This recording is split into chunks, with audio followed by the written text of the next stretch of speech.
আজকে আমি আপনাদের সাথে একটা দারুণ কম্বো শেয়ার করব। আজকের রেসিপিটা কিন্তু রিকোয়েস্টেড রেসিপি। আমার নতুন পেজ আপনারা জানেন, আর আমার অনেক নতুন নতুন বন্ধুরা আছে, তাদের মধ্যে থেকে দুজন আমার কাছে এই রেসিপি দুটো রিকোয়েস্ট করেছে একটু দেখানোর জন্য। তো তাদের জন্যই কিন্তু এই রেসিপিগুলো, এবং আপনাদের সকলের জন্য রেসিপিটা আজকে আমি শেয়ার করব। আজকের রেসিপিতে থাকছে মিক্সড ফ্রাইড রাইস, আর তার সাথে থাকছে কড়াই চিকেন। মিক্সড ফ্রাইড রাইস বানাতে কিন্তু শুধুমাত্র সবজিগুলো একটু কেটে নিতেই যা সময় লাগে, ফ্রাইড রাইস বানাতে কিন্তু খুব একটা বেশি কিছু সময় লাগে না। আর রান্না করতে করতে অনেক নতুন নতুন টিপস অ্যান্ড ট্রিক্স আপনাদের সাথে শেয়ার করব। তাহলে আপনারা প্রথম থেকে শেষ পর্যন্ত ভিডিওটা একটু দেখবেন। ভিডিওটা একটু লেন্দি হয়েছে, কেননা দুটো রেসিপি একটা ভিডিওর মধ্যে শেয়ার করার জন্য ভিডিওটা একটু লেন্দি হয়ে গেছে। আপনারা আশা করি প্রথম থেকে শেষ পর্যন্ত ভিডিওটা দেখবেন। এখানে প্রথমেই আমি ফ্রাইড রাইসের জন্য চালটা মেপে নেব। এখানে আমি এই বাটিটার মাপে 4 বাটি চাল নিয়েছি। আমাদের বাড়ির মেম্বার হিসাবে আমি চাল নিয়েছি। আর প্রথমেই চালটাকে আমি কিন্তু ভালো করে জলে ধুয়ে ভিজিয়ে রাখবো। এখানে আমি নাফিসের বাসমতি চাল নিয়েছি। চালটা ধুয়ে রাখলে কি, চালটা যতটা বেশি সময় ধোয়া থাকবে, চালটা কিন্তু ততটাই ঝরঝরে এবং খেতেও ভালো হয়, এবং চালগুলো কিন্তু যখন ভাত রান্না হয় তখন বেশ লম্বা লম্বা বড় বড় হয়ে যায়। চালটা ধুয়ে রেডি করা হয়ে গেলে এরপরে সমস্ত সবজিগুলোকে কেটে নেব। এখানে আজকে আমি সবজি বলতে দিয়েছি গাজর, বিনস, ক্যাপসিকাম। বাজারে তো এখন ফুলকপি পাওয়া যায় না সেরকম, তো আমি এই 3টে সবজি আজকে দিয়েছি। আপনারা আপনাদের পছন্দ মতো আরও অনেক সবজি এর মধ্যে অ্যাড করতে পারেন, যেমন স্প্রিং অনিয়ন দিতে পারেন, ফুলকপি দিতে পারেন, কড়াইশুঁটি দিতে পারেন, যেটা খুশি। প্রথমেই আমি সবজিগুলোকে খুব ভালো করে খোসা ছাড়িয়ে টুকরো টুকরো করে কেটে নেব। এই সবজিগুলো কাটতেই যে একটু সময় লাগে, সবজিগুলো কেটে গুছিয়ে নিতে পারলে কিন্তু রান্না করতে কিন্তু অতটা সময়ও লাগে না। আর রান্না কিন্তু করাটা বিশেষ করে ফ্রাইড রাইস রান্না করাটা কিন্তু একদমই সহজ। যে কোনো দিন না করেছি সেও কিন্তু একবার দেখলেই পেরে যাবে।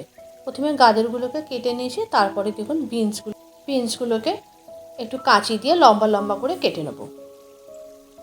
সবজি আপনারা আপনাদের যেরকম পছন্দ হবে সেরকমভাবেই কাটতে পারেন। গাজর এবং বিনসটা কেটে নেওয়ার পরে আমি কিন্তু ক্যাপসিকাম, পেঁয়াজ সমস্ত কিন্তু কেটে গুছিয়ে নিয়েছি। এই মিক্সড ফ্রাইড রাইস কিন্তু খেতে ভীষণ ভালো লাগে। অনেকে এমন আছে শুধু মিক্সড ফ্রাইড রাইসটাই কিন্তু লাঞ্চে একটা বক্সে করে নিয়ে যায়, বা যখন খেতে ইচ্ছা হয় এমনি শুধু শুধু খায়, তার সঙ্গে কোনো কিছু মাছ, মাংস বা ডিম খায় না। মিক্সড ফ্রাইড রাইস কিন্তু ভালো করে বানাতে পারলে সত্যিই খেতে খুব ভালো লাগে। এরপরে আমি মাংসের জন্য একটা মশলা তৈরি করে নেবো। তার জন্য আমি এখানে লঙ্কা এবং আদা এবং রসুনটা কিন্তু একটু মিহি পেস্ট করে নিয়েছি। পেঁয়াজগুলোকে কিন্তু আমি পেস্ট করব না, পেঁয়াজগুলোকে আমি একটা চপিং বোলের মধ্যে দিয়ে খুব ভালো করে চপ করে নিয়েছি। এদিকে গ্যাসের ওপর আমি জল বসিয়ে দিয়েছিলাম প্রথমে ভাতটা তৈরি করে নেব। তার জন্য জলটা বেশ ভালো করে ফুটে গেছে। এখানে দিয়ে দিয়েছি 3টে তেজপাতা, আর একটা স্টেনারের মধ্যে দেখুন কিছু গোটা গরম মশলা দিয়েছি। এই গরম মশলাগুলোর মধ্যে আছে একটা স্টার এনিস, একটু দারচিনি, একটু লবঙ্গ, একটু এলাচ, আর আছে একটু জয়িত্রী। দিয়ে স্টেনারের মধ্যে করে আমি কড়ার মধ্যে দিয়ে দিয়েছি। তারপরে ধুয়ে ভিজিয়ে রাখা চালটা দিয়ে দিয়েছি। দেখুন ভাতটা কিন্তু খুব তাড়াতাড়ি হয়ে গেছে, এবং আমি ভাতটাকে একটা স্টেনারের মধ্যে করে নিয়ে খুব ভালো করে জল ঝরিয়ে নিয়েছি। ভাতটা রেডি হয়ে গেল। এরপরে কিন্তু আমি ফ্রাইড রাইসের জন্য সমস্ত সবজিগুলো একে একে ভেজে নেব। প্রথমেই আমি কড়াতে তেল দিয়ে ফাটিয়ে রাখা ডিমটা দিয়ে দিয়েছি। ডিমটা ভালো করে ভুজি করে নেব। আর ডিমটা ভালো করে ভাজা হয়ে গেলে এই মধ্যে আরেকটু তেল দিয়ে আমি প্রথমেই গাজরগুলোকে ভেজে নেব। যেহেতু গাজরগুলো ভাজতে একটু বেশি সময় লাগে, গাজর যখন অর্ধেকের বেশি ভাজা হয়ে যাবে তখন বিনসগুলো দিয়ে দিয়েছি। বিনসগুলো এবং গাজর যখন ভাজা হয়ে গেছে অল্প একটু লবণ দিয়ে দিয়েছি, আর এরপরে দিয়ে দিয়েছি ক্যাপসিকাম এবং পেঁয়াজ। ক্যাপসিকাম দিয়ে খুব বেশিক্ষণ ভাজার দরকার নেই। আর তারপরেই দিয়ে দিয়েছি পেঁয়াজ। পেঁয়াজটা কিন্তু খুব লাল লাল ভাজা হবে না, একটু কাঁচা কাঁচা থাকবে, তাহলেই কিন্তু খেতে ভালো লাগে।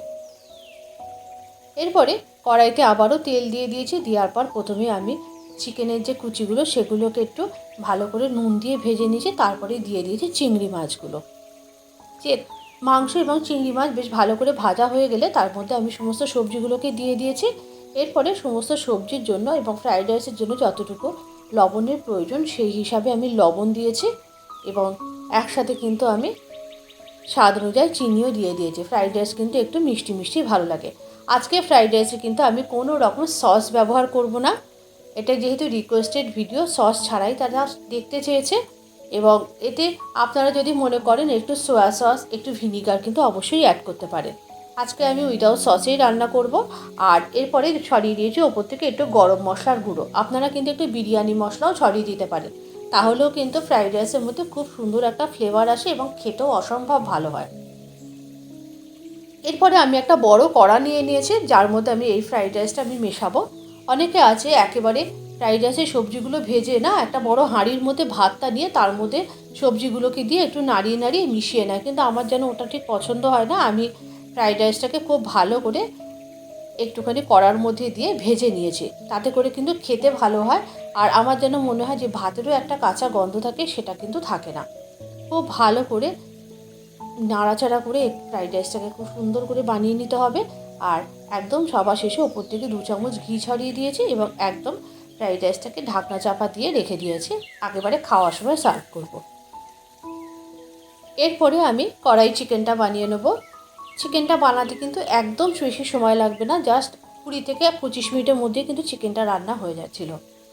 প্রথমেই আমি কড়াতে তেল দিয়ে পেঁয়াজ কুচিগুলো ভালো করে ভেজে নিয়েছি, দিয়ে দিয়েছিলাম হলুদ দেওয়ার পরে আমি এর মধ্যে দিয়ে দিয়েছি লবণ, আর তারপরেই দিয়ে দিয়েছি চিকেনটা কিন্তু আমি কোনো রকমই ম্যারিনেট করিনি। ডাইরেক্ট চিকেনটা দেওয়ার পর খুব ভালো করে চিকেনটাকে কষিয়ে নিয়েছি। এর মধ্যে দিয়ে দিয়েছি আদা লঙ্কা রসুনের পেস্টটা। দেওয়ার পর খুব ভালো করে চিকেনটাকে একটু নাড়াচাড়া করে যে টমেটোগুলো নিয়েছিলাম, টমেটোগুলো সব মাঝখান থেকে অর্ধেক করে কেটে এই চিকেনের ওপর দিয়ে দিয়েছি।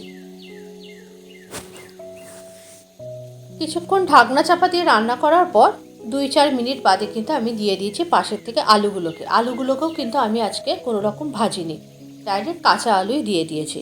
আর তারপরে আমি তেজপাতাগুলো তুলে নিয়েছি।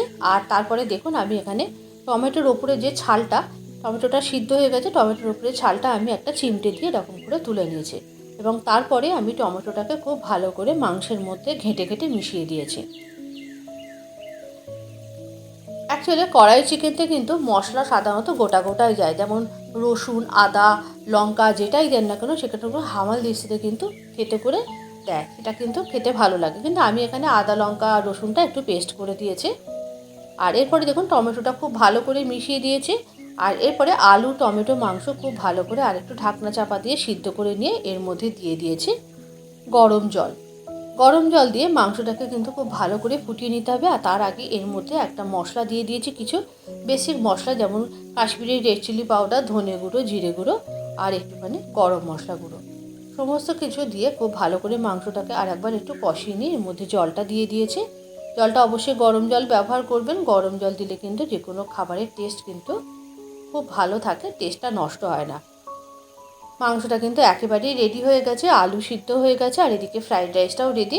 এবার সমস্ত কিছু নিয়ে কিন্তু একেবারে টেবিলে চলে যাব সার্ভ করতে।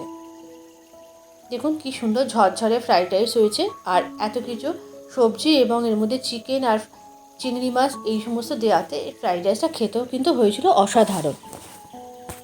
আজকের কম্বোটা আপনাদের কেমন লাগলো অবশ্যই একটু কমেন্ট করে জানাবেন।